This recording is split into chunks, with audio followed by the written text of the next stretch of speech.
Siang, perkenalkan saya Andre, peserta Latsar CPNS golongan 3 BPPK Ciloto, angkatan pertama tahun 2022.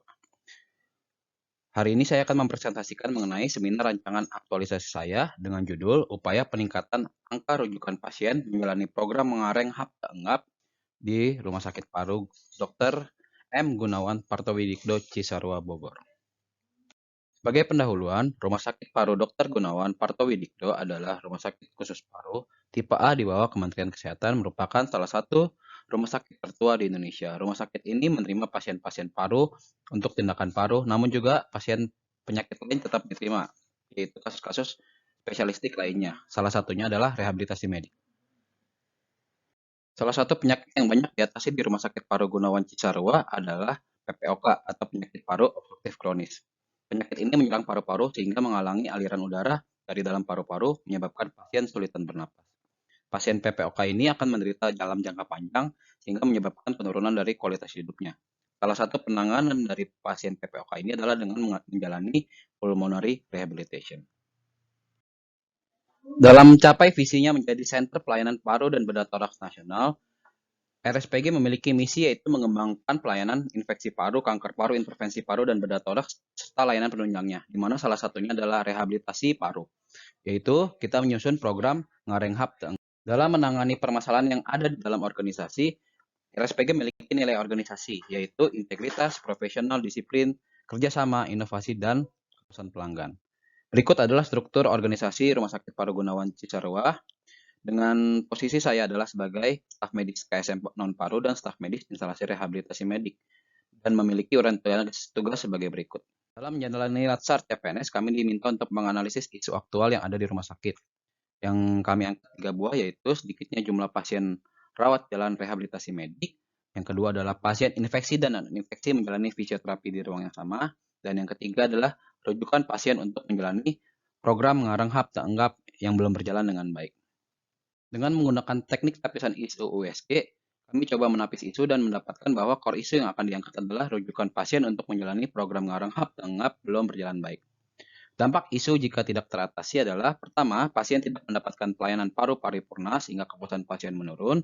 Yang kedua, pasien lebih sering mengalami eksaserbasi atau kekambuhan kondisi parunya yang menyebabkan pasien sering dirawat di rumah sakit. Kondisi pasien dirawat di rumah sakit ini akan menyebabkan biaya yang dikeluarkan baik oleh pasien ataupun BPJS lebih banyak, sehingga akan merugikan negara.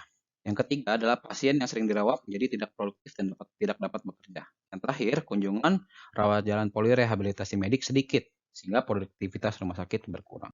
Untuk mengatasi isu yang kita angkat ini, dan juga mencegah dampak-dampaknya, kita membuat gagasan pemecahan isu, yaitu upaya peningkatan angka rujukan pasien menjalani program ngarang hap tanggap di Rumah Sakit Paru Dr. Gunawan Cisarua.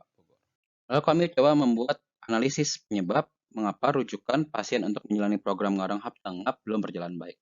Jika lihat di sini ada beberapa penyebab, yaitu dari segi aturan belum ada SOP untuk rujukan integrasi, untuk tenaga medis terkait belum paham untuk mengapa merujuk dan juga mungkin terlalu sibuk untuk merujuk. Untuk pasien masih belum mengetahui cara-caranya. Dan yang terakhir dari tim rehabilitasi mediknya sendiri yang masih ada beberapa kekurangan. Berikut adalah tahap pemecahan isu berdasarkan penyebab yang sudah kita coba analisis. Yang pertama, kita melakukan diskusi bersama tim untuk mematangkan program dan menyusun bahan sosialisasi program, baik ke pasien maupun tenaga medis lainnya. Yang kedua, menyusun SOP rujukan internal dalam rangka program ngarang hap tanggap. Yang ketiga, melakukan sosialisasi program ke tenaga medis terkait dan juga ke pasien. Berikut adalah sub kegiatan untuk melakukan tahap pemecahan isu. Yang pertama, untuk kegiatan 1, kita akan meminta izin kepada Kepala Instalasi Rehabilitasi Medik untuk melakukan diskusi dalam penyusunan program dan bahan sosialisasi dan melakukan diskusinya. Dalam poin ini, kita melihat bahwa dalam nilai-nilai ASN yang paling diangkat adalah tentang berorientasi pelayanan, yaitu kita coba menyusun program yang berorientasi pelayanan. Untuk harmonis, kita akan melakukan diskusi dengan harmonis, yaitu mendengarkan semua pendapat masing-masing orang, dan juga kolaboratif, yaitu kita bersama-sama membuat suatu program yang sangat baik untuk masyarakat. Untuk tahap pemecahan isu yang kedua, sub tahap kegiatan adalah sebagai berikut, yaitu meminta izin kepada Kepala Instalasi Rehabilitasi Medik, melakukan diskusi SOP, membuat pengajuan SOP, dan juga mengajukan SOP ke Direktur RSPG, serta terakhir melakukan monitoring pelaksanaan SOP.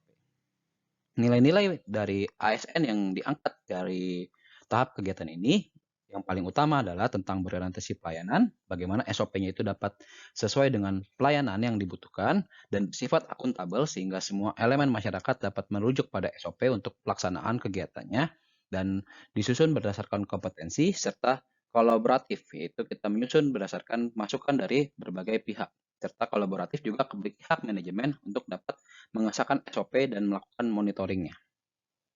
Untuk tahap kegiatan pemecahan isu yang ketiga, yaitu melakukan sosialisasi program ketenaga medis terkait dan pasien. Di sini kita ada beberapa subkegiatan, yaitu menyusun draft bahan sosialisasi pasien, menyusun draft bahan sosialisasi ke dokter, kolaborasi dengan instalasi Promkes untuk pembuatan banner atau pamflet sebagai bahan sosialisasi. Yang keempat, yaitu melakukan sosialisasi ke pasien, dan yang kelima, melakukan sosialisasi ke dokter. Di sini nilai-nilai berakhlak yang paling utama adalah tentang berorientasi pelayanan.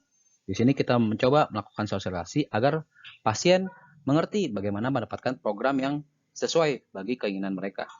Untuk akuntabel, di sini sosialisasi ini bertujuan agar pasien tahu proses yang sebenarnya, yang terbuka untuk pasien sehingga pasien dapat mengajukan jika memang dibutuhkan. Kompeten, di sini kita melakukan pembagian kompetensi, yaitu dengan melakukan sosialisasi ke dokter, dokter menjadi mengerti bahwa hal itu dapat dilakukan, yaitu merujuk pasien PPOK ke poli rehabilitasi medik.